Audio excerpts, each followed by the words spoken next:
Γεια σας. Αυτή είναι η κούνια μας. Έχουμε φτιάξει μια κούνια την οποία μπορείς να φτιάξεις πόσο ύψος θα πάει ανάλογα με την ηλικία για να ασφαλείς το παιδί. Υπάρχουν 3 level. Την έδειξα ρε φίλε. Το πρώτο level, το δεύτερο και το τρίτο. Το πρώτο level είναι για μικρής ηλικίας παιδιά, το δεύτερο για πιο μεγάλα και το τρίτο για μεγάλα παιδιά. Μπορούν να πάνε πιο ελεύθερα. Λοιπόν, ας πούμε με το πρώτο level. Το πατήσαμε το πρώτο κουμπάκι, που είναι το εύκολο level για τα μικρής ηλικίας παιδιά. Και ανάλογα, ας πούμε, ας το κουμπάκι. Άμα ξεπεράσουμε το όριο που μπορεί το μικρό παιδάκι να κάνει κούνια,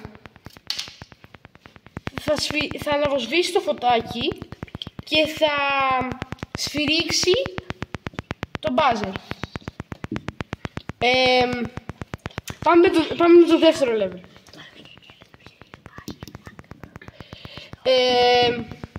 Το δεύτερο level είναι για πιο μεγάλης ηλικίας παιδιά.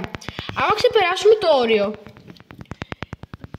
που τις δεύτερες ηλικίες είναι μέχρι εδώ, λέει κίνδυνος και ανάβει το φωτάκι και το μπάζερ κάνει κίνηση. Αλλά θα βάλουμε και ένα μηχανισμό που το μπάζερ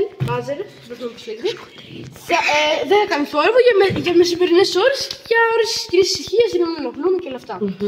Πάμε τώρα στο τρίτο level, το μεγαλύτερο κουμπάκι, που είναι για τα μεγάλα παιδιά που μπορούν να κάνουν πιο ελεύθερα. Και το ίδιο. Άμα ξεπεράσουμε το όριο, που είναι 45 εκατοστά, γράφει κίνδυνος και τώρα έχουμε κλείσει το μπάζερ και ανάβει το φωτάκι. Ενώ άμα το πάμε πιο κάτω, μας δείχνει πόσα εκατοστά είναι και το level.